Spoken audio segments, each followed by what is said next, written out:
from anyone they do not want, they will punish us. And they will take our tariffs right back to 50%. For the first time in Indian history, our farmers are facing a storm. Makka, soybean, lal jawar, kapas. You have opened the door. You have opened the door to mechanized American farms, thousands and thousands of acres each farm. You have opened the door to crush our poor farmers. It is disgraceful. It is disgraceful. No Prime Minister has ever done this before. And let me tell you, no Prime Minister after you is ever going to do it.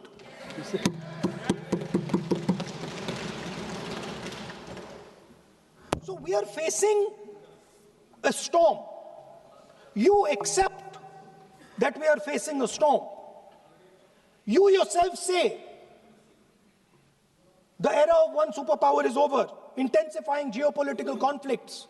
You yourself say energy and finance weaponization, and you have allowed the Americans to weaponize our finance and our energy against us. What does it mean when America says you cannot buy oil from somebody? It means our energy is weaponized. What does it mean when they say your tariffs will go down, our tariffs will go down and yours will come up? It means finance trade is weaponized. So you are telling us that the world is a place where geopolitical conflict is intensifying. You're telling us energy and finance being weaponized, and then you're having it done to you. You're having it done to our farmers. You're having it done to our youngsters. You're handing our data over.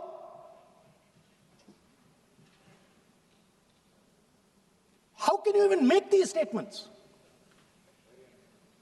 How can you even come to this house and talk this type of nonsense? Are you not ashamed of yourselves? Are you not ashamed of giving?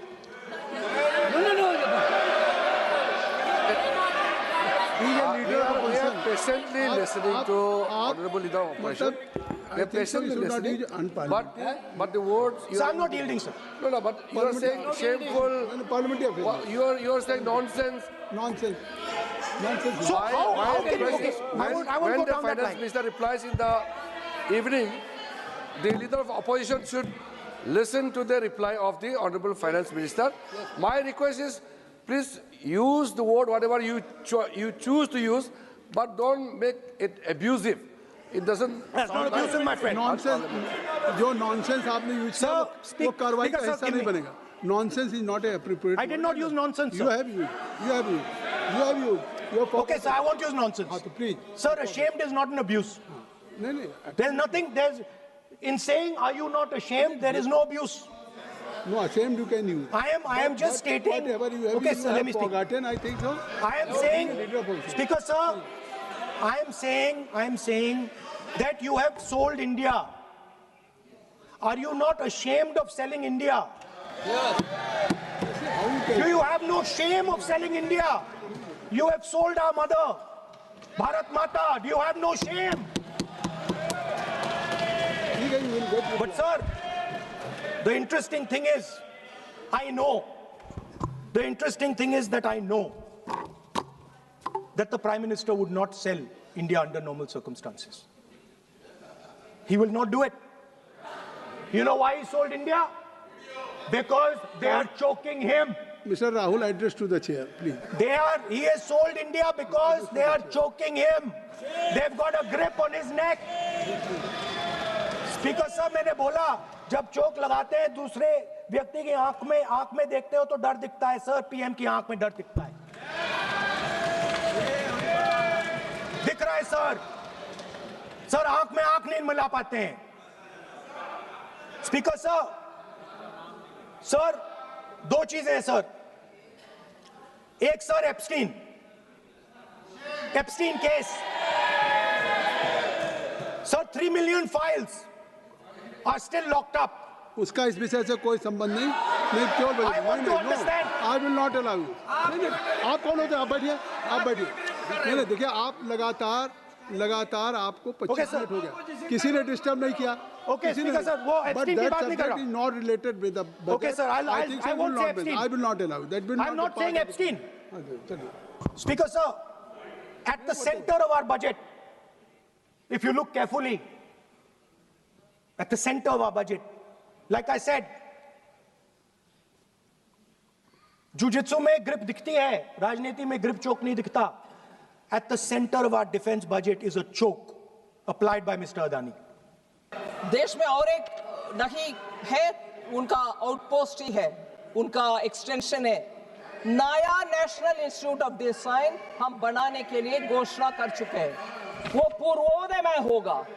इसमें भी बंगाल आ सकते हैं सामने, हमें भी दे दो, आओ ले आओ।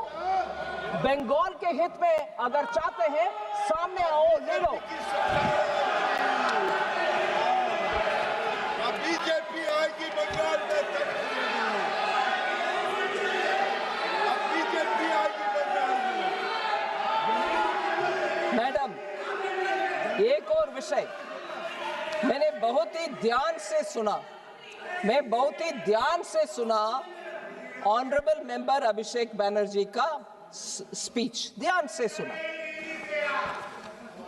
अभिषेक बैनर्जी का स्पीच मैंने ध्यान से सुना, मगर मुझे दुख लग रहा है कि इस सदन में आकर के सदन के हर मेंबर को मालूम है ऐसे जानकारी को तोड़ मडोड़ करके अनट्रूथ, एकदम गलत बयान। जीएसटी, अब सुन लो भैया, सुन लो। जीएसटी इतना क्या बोलते हैं, चमकदार और वेरी अट्रैक्टिव वे में वो बोलते हैं। एक बंदा अगर जन्म से टैक्स पे करता है, जन्म लेते हुए ही दूध के ऊपर टैक्स है, डायपर के ऊपर टैक्स है, फिर स्कूल में जाता है नोटबुक के ऊपर टैक्स है, फिर हॉस्पिटल में जाता है उसमें टैक्स है। कहां से निकाल रहे हैं जी ये सब? मैं बोल रही हूं 2017 जब जीएसटी इंट्रोडक्शन हुआ तब से ही दूध के ऊपर टैक्स नहीं है जीएसटी। ये कहां से ले आ रहे हैं जी? इस हाउस को I don't know if it is the right word, बेवकूफ बनाने के लिए उनका भाषण है। मिल्क के ऊपर कोई टैक्स नहीं है जीएसटी, एजुकेशन के ऊपर कोई टैक्स नहीं है, जीएसटी इफेक्टिवली एग्जेम्प्ट है, जीरो है। Pre school to higher secondary education ये सब जीएसटी से मुफ्त। Education leading to recognised qualification जहां है वहां भी जीएसटी नहीं है। बुक्स, नोटबुक्स, टेक्स्ट बुक्स सब जीरो है जीएसटी। ये सब जुलाई 2017 से ही, ये नेक्स्ट जनरेशन जो सितंबर 2025 में आया उसमें और सुधार हुआ है।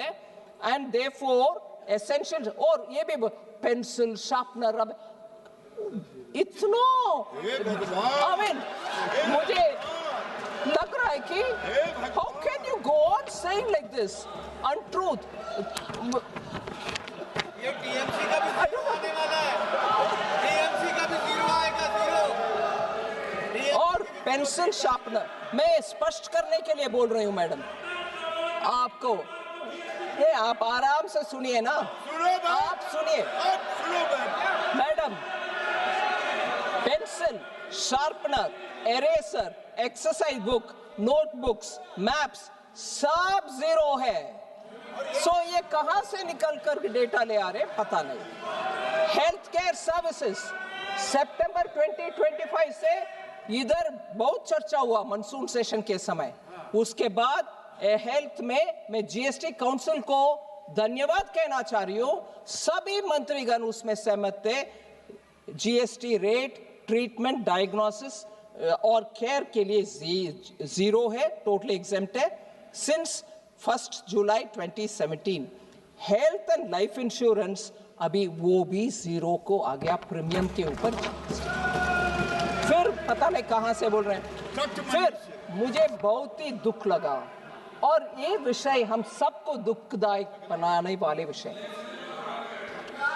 और इसमें एक बार नहीं, दो बार। नहीं मैडम, आप शांति से बैठो। Madam, honourable chair, honourable member Abhishek Banerjee ने 2 बार एक विषय जिक्र किया, मुझे बहुत दुख लगा। हम सबको दुख लगेगा। आदमी मरने के बाद भी जीएसटी है, अगरबत्ती चलाना हो तो भी जीएसटी है। ये बयान उनसे मैंने सुना और मुझे बहुत दुख लग रहा। जीएसटी फ्यूनरल सर्विसेज के ऊपर कभी नहीं था, 0। ये कट मनी का बात कर रहे हैं, बंगाल में लेते हैं। हाँ मैडम, मुझे माननीय मेंबर गिरिराज सिंह जी का बयान अभी उचित लग रहा है। शायद बंगाल में कट मनी सिंडिकेट ले रहा होगा डेथ के ऊपर, उसके कारण वो बोल रहे हैं वो जीएसटी है। वो जीएसटी नहीं, टीएमसी का कट सिंडिकेट, टीएमसी का सिंडिकेट ले रहा है।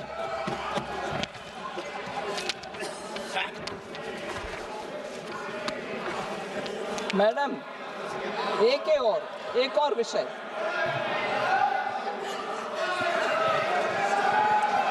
हर विषय में, don't worry, I will say that equally आई से, स्टेट गवर्नमेंट में रोड लेवीज लगाते हैं बंगाल में,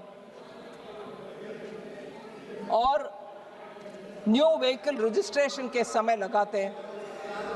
अगर बंगाल के नागरिक के ऊपर इतना उनके मन में पीड़ा है कि जीएसटी लेके जा रहे हैं सब में, वो स्टेट लेवल टैक्स क्यों लगाना है? बंगाल के जनता के लिए मुफ्त दे दो, वो नहीं करते हैं। मगर जीएसटी से पैसा भी आना चाहिए, दोष भी लगाना चाहिए।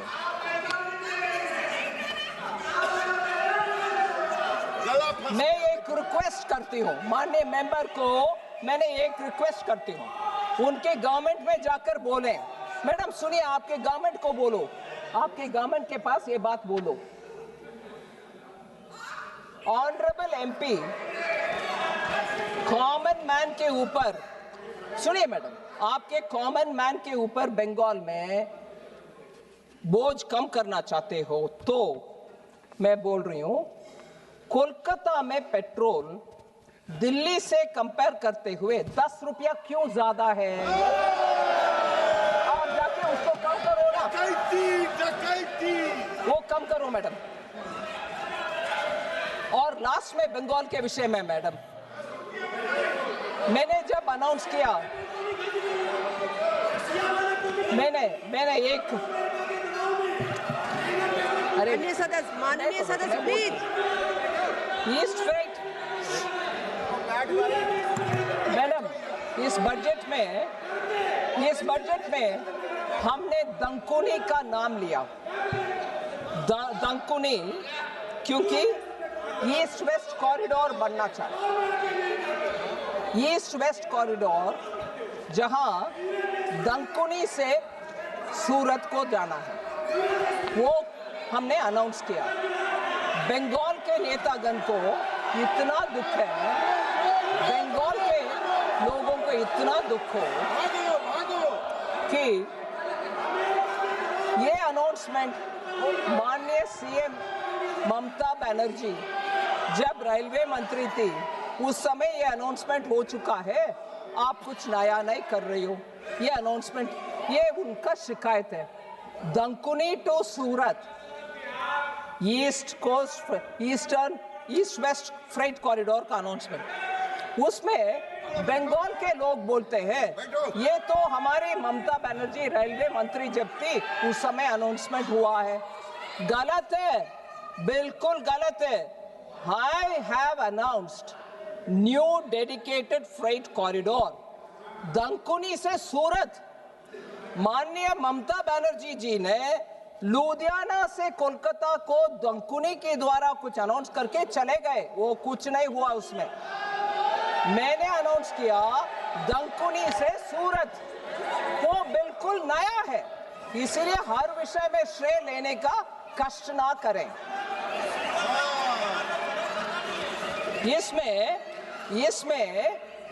इसमें एक विषय में हाउस के ध्यान ले आना चाह रही हूं। माननीय प्रधानमंत्री जी, हम सबको ये बात पहले से बोल रहे हैं, 2014 से बोल रहे हैं कि हमसे पहले रेलवे का कितना भी अनाउंसमेंट हुआ, वो जो कंप्लीट नहीं हुआ उन सबको कंप्लीट पहले करो, चाहे वो कोई और पार्टी ने अनाउंस किया होगा, फिर भी कंप्लीट करो, उसके बाद हमारे अनाउंसमेंट।